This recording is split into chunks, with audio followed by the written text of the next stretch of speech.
Hi there. Today I am talking about abuse or family violence and the contribution that I think it has on PMDD.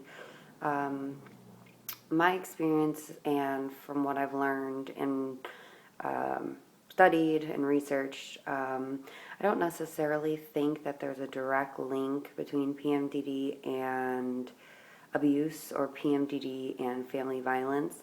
I think the link is the chronic stress that those types of events cause, especially when they are experienced in early childhood when the brain is developing. Um, I think that, in my opinion, that's a huge contributing factor to PMDD. Chronic stress can impact how your brain processes information and how it stores memories. When your brain experiences the fight or flight stress response, it releases powerful hormones that over long periods of time can change the structural and functioning, the structures and the functioning of your brain. And I think that that's, one of the causes or maybe the cause of PMDD. Chronic stress can cause permanent changes in your brain's wiring. I think that the stress hormones, the chronic stress hormones, so continuous release of cortisol and norepinephrine and other stress hormones over long periods of time can change the cell receptors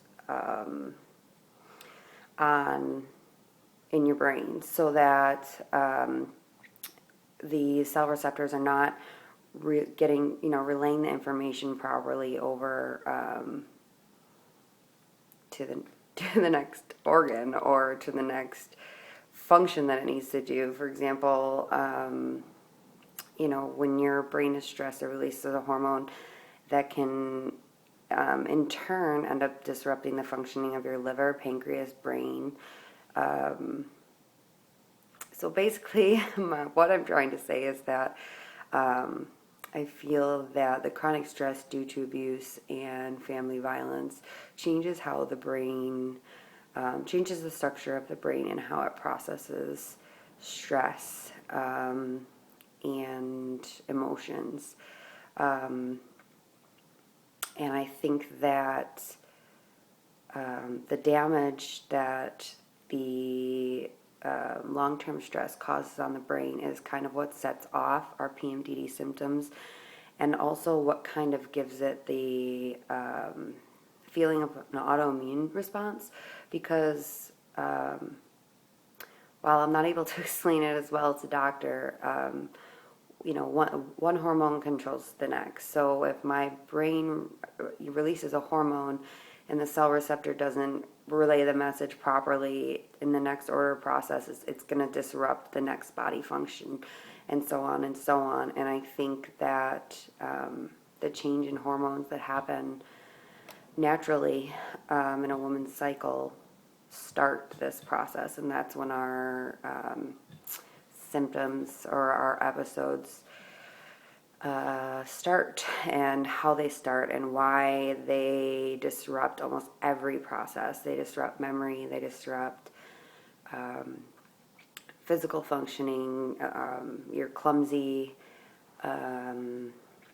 they disrupt my digestive system, they disrupt my joints ache, and sometimes I get liquid in my ears.